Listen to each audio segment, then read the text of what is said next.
Dana, have I ever mentioned I'm going to die mad about what this country did to Hillary Clinton? Have I don't ever? think, no, maybe once, but nothing more than that. You have not been dramatic about it in any way. Not at all. Well, I mean, everyone knows I'm very sensitive anyway, and I cry at like America's Got Talent, you know, when they get the golden buzzer. But man, this one, you see it. I wish that we saw more of that humanity from her during the campaign, that she couldn't run that way because, you know, mainstream media would tear her apart. She's too sensitive. She's too weak. Oh, look at her crying. All of it. But man, it's beautiful. Oh, it really is beautiful. Yeah. I mean, that and her just talking spontaneously on the steps to Georgetown students that she'd finished talking to and urging them to keep fighting. And you're just, I swear to God, Danny, you're right. I don't know if it's the holidays or the rat-pocalypse going on. My nerves are frayed. Oh, you do have a lot going on. Yeah. But I did too. I defy you not to cry. When, particularly, like, aren't all like you, your mom, Barbara, my mom, it's just when you hit the mom button too. My mom is almost 99, has Alzheimer's. The one thing she knows is she's proud of me. She thinks I'm on Fox News now, but that's not important. It's that mother's but her talking about what it would be like to go back in time. Can you imagine and be able to tell her mother that her daughter became the first president of the, female president of the United States is absolutely so emotional that I just, Yeah. Anyway. And we'd be in such a different place. And I think those of us that do cry watching this, it's not necessarily we're just crying for this speech. There's a pain in this world right now. And we on the left normally feel this collective pain of humanity. And there's so much of it right now. So I think it's just knowing that so much of this could have been avoided. Yeah. It's so much of it could have been avoided, not just what she could have done for the country, but all of the things that wouldn't have happened had she been elected. Yes, I mean, it's thought about too, and a lot of it, and we know that it's mainstream media's fault, but I was thinking about how many people there are actually in the House of Representatives. There's over 300, right? Yeah. Right. Middle 300s. Mm-hmm. We only keep seeing, 10, 12 of them in the news because they're loud and they're obnoxious and they're ruining democracy. And it's Marjorie Taylor Greene and Boebert and all of these gun-wielding, I almost got okay, thank you. all these gun-wielding people. There's like 325 other people in the House that are doing their jobs we never hear about. And it's because of mainstream media that are glorifying these lunatics on the right now. Yeah. Well, and I'm glad the girls in The View called out, what's his name? Dan Crenshaw. Dan Crenshaw for, the bar is so low, Dana, that we applaud him for going, yes, thank you for calling the crazy caucus crazy, the performance artist, whatever. And you're like, and then there's the ad of him jumping out of a plane, like, oh, really? And you're not a performance artist. He's like, I mean, he just didn't get this part. He got his other parts because he filmed them himself, but he's not the talk of the town right now because you've got these other women out crazying this guy. Right. Yes.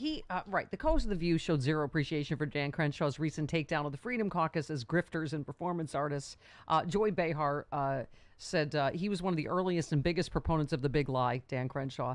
And he said, that Trump won the election. He doesn't like these QAnon types that are that are the face of the party. The truth of the matter is he supports the big lie anyway. Come on, not born yesterday, Dan.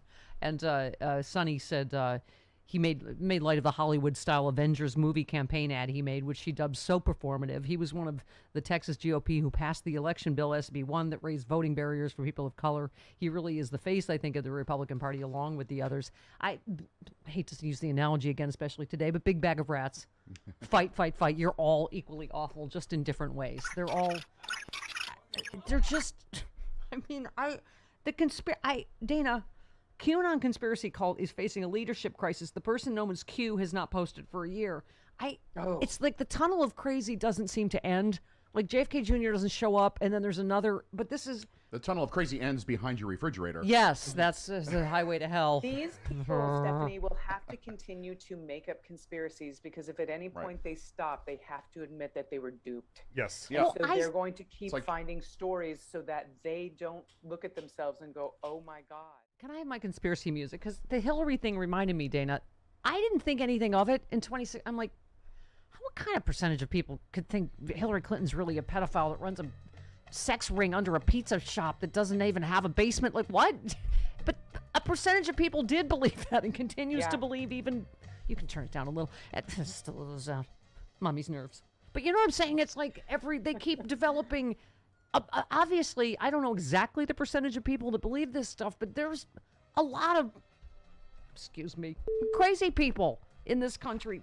First, there's a QAnon proper, still rooted in a Make America Great mentality. This strand continues to focus on the deep state and Donald Trump's heroic stance against it with fantastical concepts like the return of JFK Jr. for the next election cycle. Then there's a pastel or lowercase q. The new form, which emerged last November, is linked to Stop the Steal, just like QAnon proper, but this focuses on the U.S. election being rigged by the Democrats, but includes even wackier elements like the belief that Joe Biden has actually been replaced by a clone. The absence of QAnon as a central, undisputed text for followers to believe, however, has had an impact. The recent gathering of Q followers in Dallas Dealey Plaza to greet John F. Kennedy Jr.'s triumphant return on the basis that his death was faked is both evidence of the continued power of QAnon's ideology and the pressures of factionalism. The Dallas vigil has been spearheaded by a guy who believes in numerology and thinks that Trump is speaking in code. Oh, my God. I mean, it just gets crazier, right? Whenever one thing gets disproved, it splinters. You can literally rewire people's brains. And if you've watched the Social Experiment, it's just one thing after another. Someone clicks on an article, and so they just load it up right after. We're going to give them another article that substantiates this article because they clearly believe it. They read it long enough to absorb it. And so if you've watched it, it's scary as hell. But the social media aspect of all of this and how it has changed, your brain changes. You can change the chemical structure of people's brains if they absorb enough of this crap. I haven't watched it yet, but Ayman Mohyeddin on MSNBC, the Trumper lady that died at the Capitol, is from his hometown, and he traced her whole path to radicalism and how she ended up at the riot and died for Trump, you know. My thing is that these people that are waiting in like a parade in Dallas waiting for JFK Jr. and some of them think JFK is coming back, and I'm like, he's not coming back in a motorcade. Like, why are you like? Why would you think he would do this again? Yeah, the last place he'd be is in a motorcade. Yeah, after what happened. They might as well be waiting for Jr. at the airport. Like, they're not coming back. Or on the beach at Nantucket. Oh my goodness. It's like a national daddy just went out for cigarettes. We have to sit down with people and say, Daddy's not coming back. My favorite is there's a giant list, not just of JFK. It's like Prince isn't really gone and Michael Jackson's not really gone. They're just all hiding somewhere, having a party. That final scene of Death Becomes Her. Everybody who has faked their death is waiting at that party. I mean, it'd be a hell of a party, but my God. Okay.